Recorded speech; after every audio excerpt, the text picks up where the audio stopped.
Did Vice President Kamala Harris, seeking the nation's highest office, ever have a real chance of victory against President-elect Donald Trump? Now that we have a chance of Monday morning quarterbacking it, I figured we'd discuss it. What up? It is indeed your boy Tim, the handsome liberal, as always. You've seen me personally on the channel promoting some policies or some ideas that would have likely happened under Kamala Harris, and I've promoted issues like the border and the economy under Trump. So even though I lean left socially on some issues, I'm not here to say everything about Trump is bad. I tend to see a little bit of good and a little bit of bad on both sides. So did Kamala Harris ever have a chance at victory? Now that we can kind of analyze it, being able to look back, you got to admit it was a pretty difficult battle to achieve. And I'm going to give you 4 reasons, in my humble opinion, why. Number one being, simply put, she was a bad candidate in regards to the position was sprung on her. She clearly was not ready. What do I mean?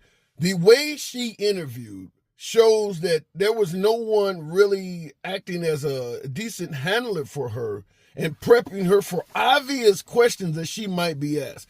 Number one is clear.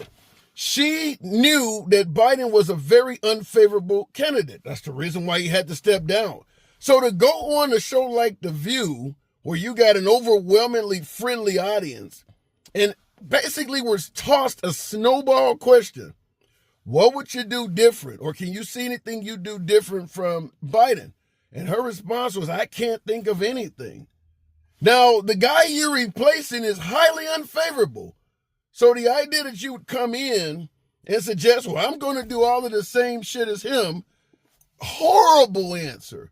Even in a friendly environment, that was a horrible answer. I don't know who was actually acting as handlers for Kamala Harris. We know during Trump's first term, Giuliani and Chris Christie and Kellyanne Conway were behind the scenes prepping him. I don't know for certain who was prepping Kamala Harris, but they were not doing a good job. To go on national television and answer a question in that manner, simply put, that is awful.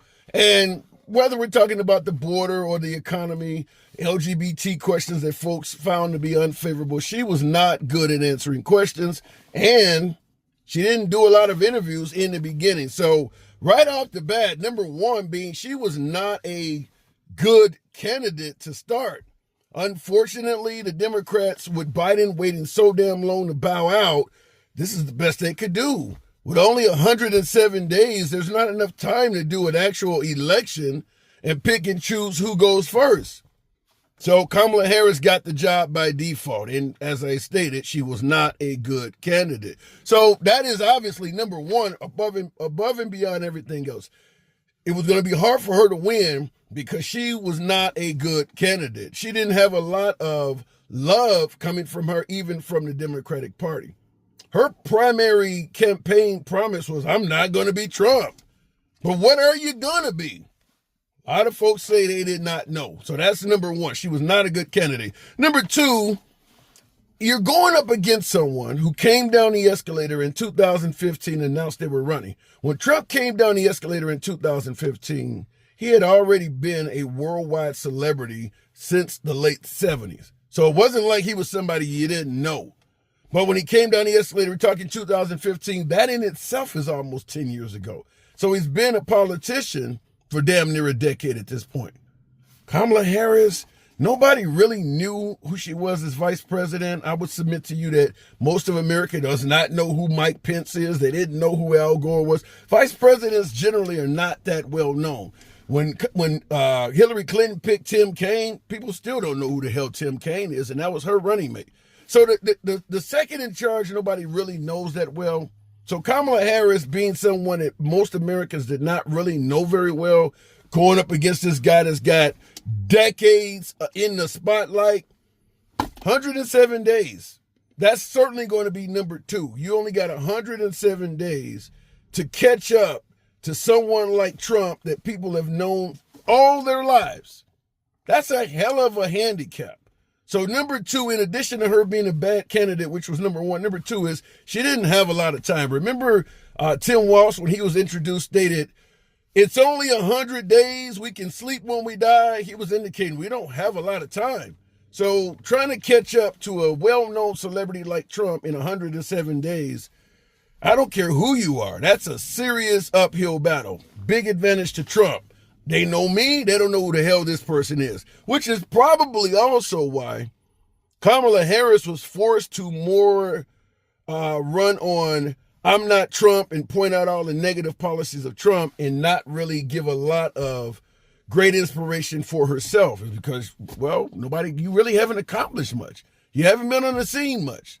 So you got to point out his negatives. That's probably your biggest selling point. And she tried, but without much to toot your own horn about. That's an uphill battle. So number 2, only 107 days. Number 3, I know a hell of a lot of my audience is not going to like this, particularly my beloved MAGA viewers. Being a woman and a person of color. I don't know how much this damaged her, but damn it, it absolutely damaged her. And I will say this. I said being a woman and a person of color. I think being a woman was far more damaging to her than being a person of color. Fact is, I cannot tell you how many people I've spoken to, folks that are independent or even lean left, that simply believes the nation's highest office is not a position for a woman. A lot of folks believe women are too emotional and things of that nature, and they just don't see that job being done properly by a woman. You call it sexism, whatever you want to call it, but that is alive and well. There's a hell of a lot of Americans that believe a woman should not be the commander-in-chief. Now, some might argue, I'm fine with a woman, but not that woman. Fair enough. But I talked to a lot of folks who made statements like, only a weak man would vote for a woman for president. That don't got shit to do with Kamala Harris. That's gender related. A lot of folks do not favor a woman being commander-in-chief. Person of color, I'm sure there are some folks that would not vote for her because she's a person of color, but I believe that margin is less. I believe it's the gender that affected her the most. Nevertheless, gender and being a person of color is number 3. It did not help her out at all. The Hispanic community in particular, they are male dominated, and the idea of a woman being in charge didn't help her with the Hispanic community either. Number 4, last one, and this is once again, I think the MAGA side may challenge this, and feel free to do so in the comments. You know I don't block, ban, or censor. You can be critical of the host all you want. Maybe I'll even respond to it and we can talk it out in the comment section. If you think I'm full of it, feel free to state it. Number 4, being on the wrong end of double standards. What the hell do I mean by that? Republicans are far more forgiving of controversial or negative issues concerning Trump than the Democrats or even independents are concerning Kamala Harris. Now, you would expect the Democrats to hammer Trump for anything negative or controversial, and you would expect the Trump side to do the same to Kamala. That's just politics. But I'm talking about internal issues where you don't see the Republican Party really criticizing Trump for anything, as if he hasn't said anything controversial at all. Meanwhile, the Democrats are all over Kamala Harris. She's dealing with all sorts of issues, such as calling, this is what Kamala Harris had to deal with. President Biden called Trump supporters garbage. They're pinning this on Kamala Harris. You think if a Republican, some other Republican, not Trump, some other Republican called the Democrats libtards, socialists, or any other name, you think MAGA would hold Trump accountable for that? No. So why the hell would there be some liberals holding Kamala Harris accountable for what Biden said? But it worked. This is what I'm talking about, being on the wrong end of double standards, but it goes way beyond that. Talk about the issue with Gaza, you know, the Israelis, and they're going against the Palestinians, and folks believe the Palestinians are being oppressed and things like that. Kamala Harris and the liberals took a lot of flack for that. You know, they want Israel held under wraps, held accountable for what some folks are perceiving as genocide. That's not going to happen on the Trump side at all. Trump's going to be fairly favorable to Netanyahu, and you're not going to have a lot of Republicans telling him what to do in that issue at all. Kamala Harris lost votes because of that. Double standard. Part of this also, one of the third reasons of this, more controversial shit. Haitian migrants, for instance, eating pets. You think Kamala Harris could have said that?